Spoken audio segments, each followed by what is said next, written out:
Okay, I graduated in 1968 as a mechanical engineer. I've been trained by Shell at university. And after my graduation, I went to Holland for an intensive program where they converted people with different engineering backgrounds as petroleum engineers, so mechanical, civil, chemical. So we were in Holland for about 5 months. Came back in December 1968 and got employed as a well site petroleum engineer. And I worked in then Warri. It was during the Civil War for about until 1972 when I got transferred to Lagos as a production engineer. And at that time, it became obvious that I could not um, register in Corin then because I was not practicing as a mechanical engineer, so I couldn't then become as a registered engineer. Unfortunately, there were some friends of ours who were in industry, one in particular, Tunde Onikwede, I don't know whether that name rings a bell, who had studied in America and was familiar with the SPE. He then floated this idea of having an SPE section in Nigeria, and it sounded as a very plausible and attractive proposal because I wanted to be part of a professional entity. I didn't practice as a mechanical engineer, and I was practicing as a petroleum engineer. And that's where then the idea came about in forming SPE Nigeria. So Tunde Onikwede, who was working for, I think, Gulf then, I think it was Gulf, not Mogul, Gulf, floated this idea. And some of us who were around, not many of us are still alive, but those of us around there then decided to form SPE Nigeria. So that's how it all started. I think it was 1973. That's why it's 50 years today, 1973, when it was established as a section of SPE International. So that's the beginning, that's the genesis of SPE Nigeria.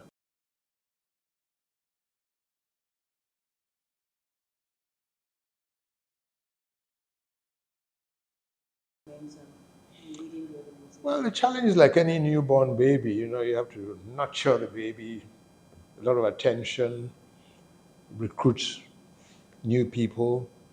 I can't remember I think I was financial secretary. I can't remember what title I was there, but some position. So you have to get people involved, educate people about the need of SPE, because SPE was then, not well known. So you've got to get people interested, get corporate buy-in, that people in the various companies will now see what we're doing, organize conferences, what I call bare knuckles type conferences, not like the flamboyant things now we're now doing at Eco Hotel. We used to do them in all kinds of places. So those are the early starts, early challenges. But for me, it was really that I wanted to belong to a professional entity. And having made that commitment, one had to find time to do what we were doing. And maybe later on, when I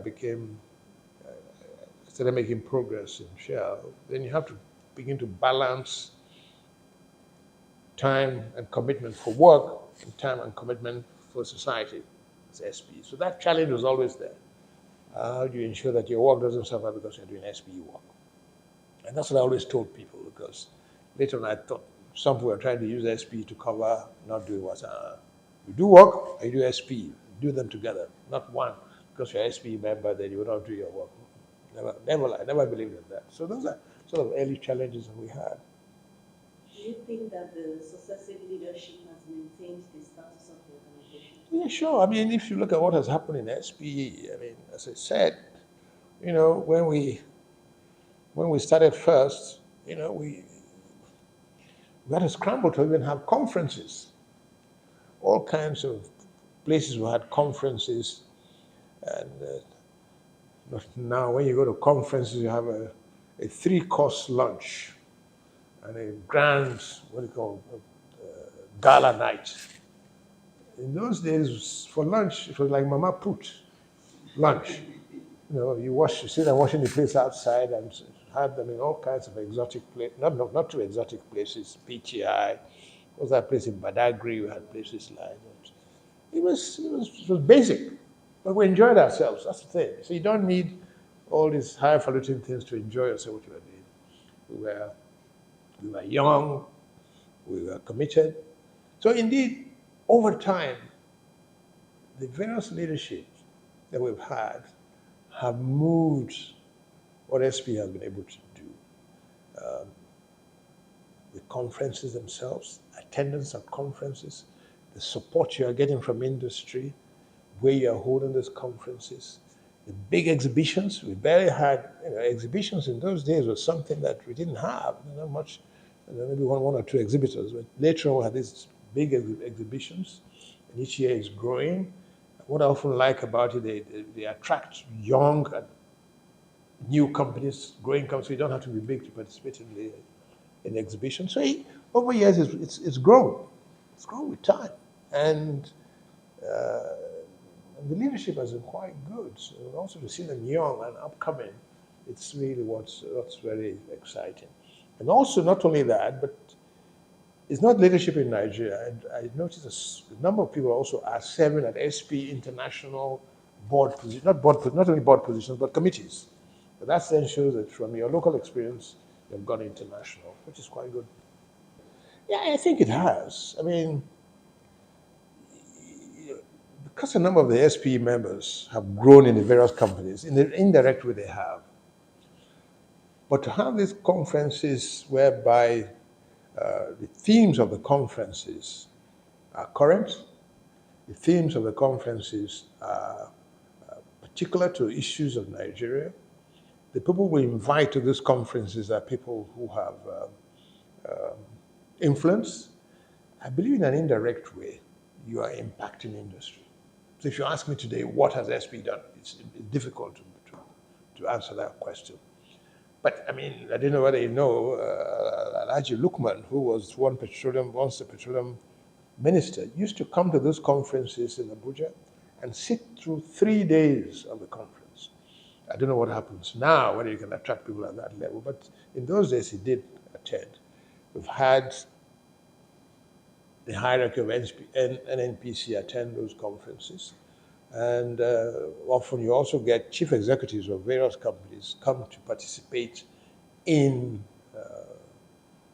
debate. So in a way, it's an indirect way, I would say, you have influence what's happening in the industry. I don't know how you measure it, but I just feel that that has happened over time. Thank you very much. So just a follow-up to that, would you say that the industry in Nigeria is better off? That's a very difficult question. You know the industry in Nigeria, what we've gone through. I'm not sure whether it's SP that has contributed to it or not. And I think there are signals that we have problems in the industry today. If you look at what the country is doing today and what the country was doing, say, 10, 15 years ago, you can see a diminution in the capacity to deliver. So it's a challenge. It's a challenge. On the other hand, if you look at what has happened with a number of startup companies owned by Nigerians, operated by Nigerians, the industry has made some significant strides. If you look at the number of Nigerian-owned companies that are running initially marginal fields, but now what I call mid-sized companies, a lot has happened to show that Nigeria has made progress.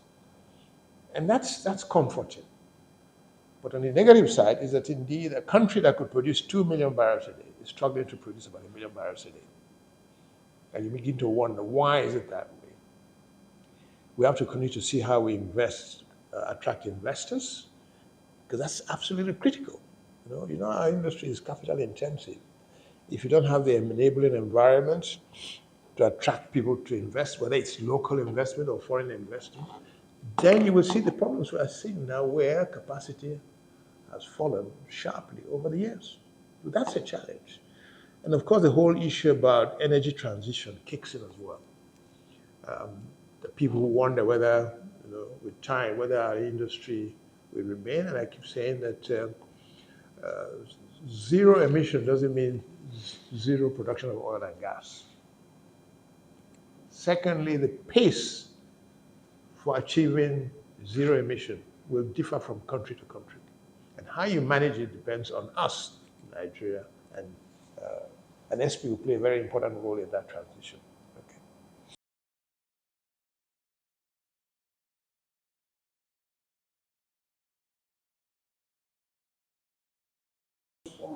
It's very kind to say on March. I don't know what you mean on March. On March compared to who? Between whom and whom? I don't know about on March. I don't compare myself to anybody. But it's easy, you know. I always tell people, whatever I do, I give the best. Because that's the best I can give to you. I can't do more than the best. So whatever it is in my life, at home, at work, at sports, wherever it is, you give your best. If you aim to give your best, then if what you are doing at that time is not your best, you can always say, why have I not given my best? And try to repair and make amends to why you're not giving your best. If you go ahead and think, you know, half-hearted performance is good enough, then it's not good enough. So wherever I have been, whether it's SPE Nigeria, SPE International, whatever, I try to give my best all the time.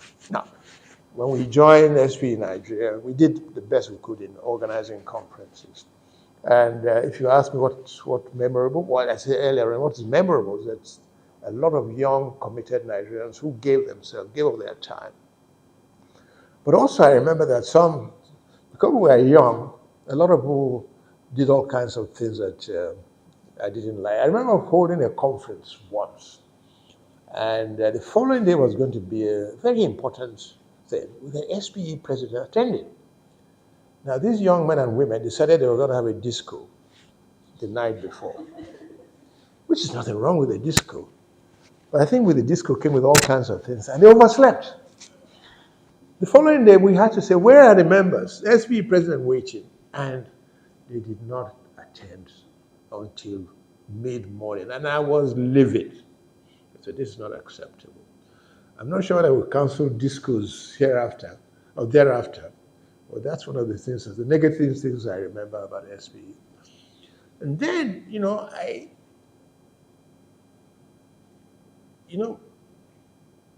Africa used to be part of Europe in SPE. And then, in the wisdom of SPE International, they decided to carve out SPE Africa. And I was just sitting in my room, and I got a call that they were going to set up SPE Africa. Would I be willing to become the first regional director for Africa? Now, then I believe I was deputy managing director then. And the question is, how can I combine that kind of job with the job I was doing at SPE, regional director for Africa? So I had to go to SPDC to say, look, this is the invitation I have. These are the consequences. What do you think? Did you give approval? And yes, they said, we could go ahead and take on the responsibility, which meant a lot of work, additional work. Because in those days, working with email was not how you do it. So you had to carry files with you wherever you went, or the files were waiting for you when you came back. Not like now where on the trot you can do your work. Just now you told me you sent me an email and I could see the email on my phone. In those days, you had to go to your laptop or your desktop to see your email. So things changed. And then I did the job for 3 years as regional director, Africa. And 3 good years. And I found the SPE board very, very exciting. And I always tell people, you get top people providing free advice and very enjoyable. And we did that. When I finished my tenure, I thought, I'm a retired man. I'll go away and enjoy myself. And then lo and behold, another call came through that some people thought I would be nominated as SPE president. So, president? Okay. Just seemed very out of the blues.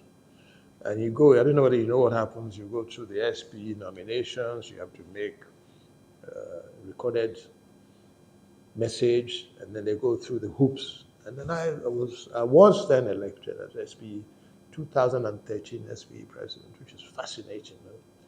It's you see the walls, You see young and old section, because what, I don't know whether you know, but the SPE president, there are three of us, incoming, current, and past.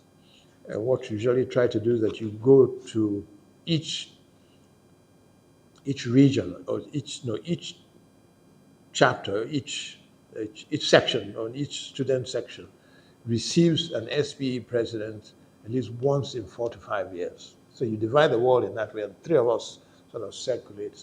So I went to all kinds of exotic places, particularly the students' chapters. Very, very exciting. 3 years, which I thoroughly enjoyed. So it's been great.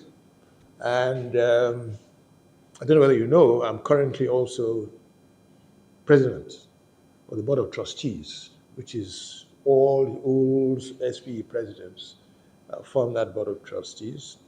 So I've been Board of Trustees president now for last year. It's a 2-year tenure, so next year, or this year, my tenure will. So it's been quite exciting to have the opportunity to serve.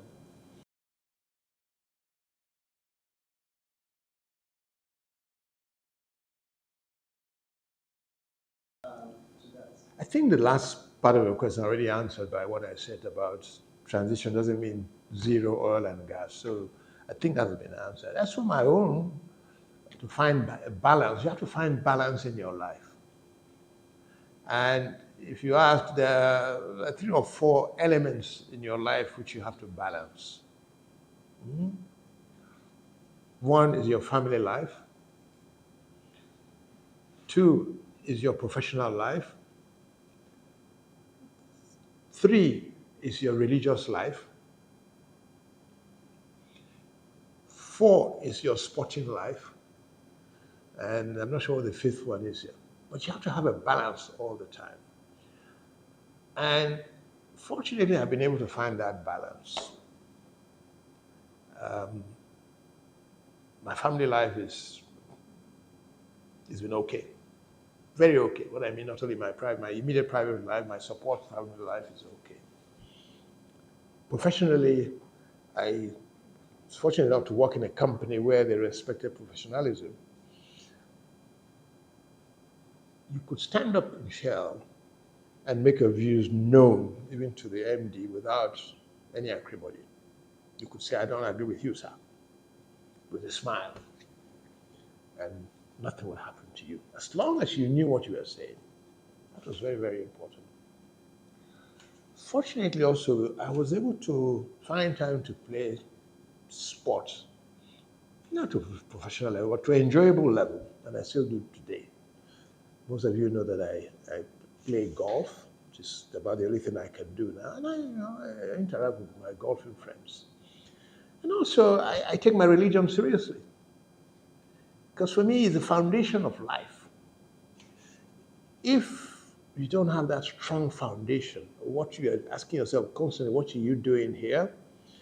And what are you going to be doing in the future and after the future? And whatever you do it here now, it's a waste of time. So that balance is absolutely critical for you to find, as you call the word, navigation, to navigate all the challenges in life. Because then you can put challenges in perspective. If I meet a challenge, it's okay. Pray over it and pray that you get the divine intervention to help you go through. Most times those things will go away. So that balance is a constant thing people care about, because it's important. And then I didn't mention work, because a lot of people focus a lot of their efforts on work.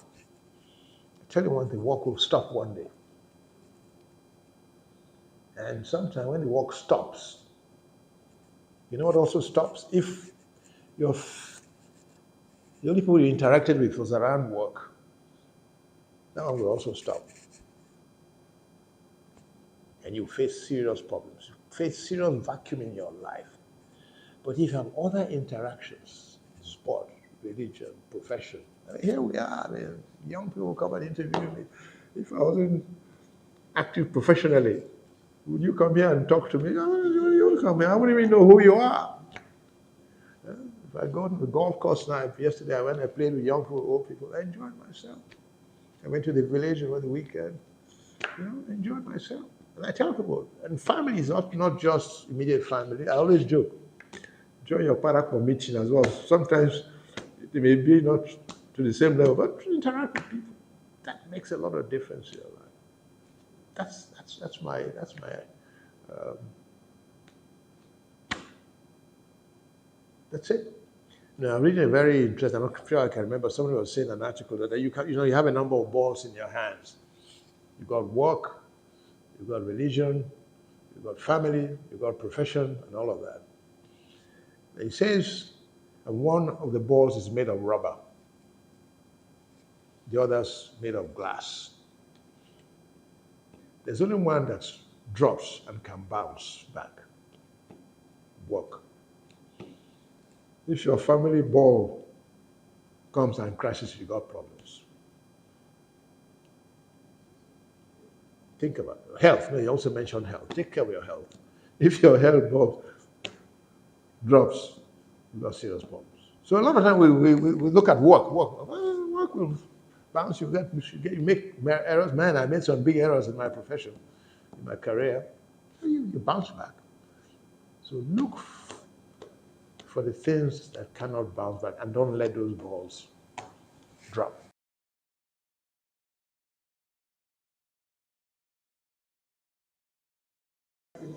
Don't come. It's funny, people don't think about those things. When I was in Port Harcourt, a lot of people who are building houses used to go to Aba to go and buy building materials. That's where, because Aba market was well known.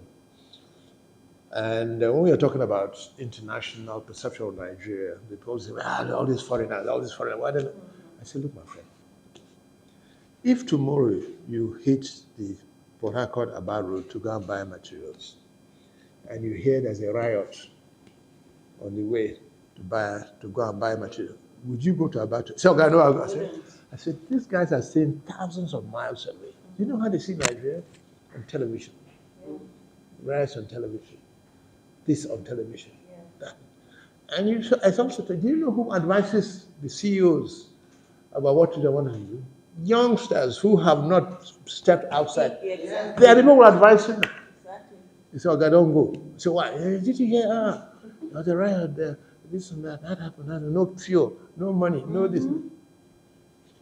This is it. So I said, I will not go to Aba. You may go, but I'm not going to where there's a riot. Think of it as well about foreign investors want you to bring their money. First of all, they want that they bring money, that when they want to take the money away, they can take the money away. Simple. Also, money chases where they have the best return on investment. So if Nigeria was doing well and giving 10% return on investment against 2%, they bring their money. But that capital has to go back where it came from. Simple. Simple. Nothing. Simple. Very good. Thank you for your time. So we can come here. No, so I think you can see why we come.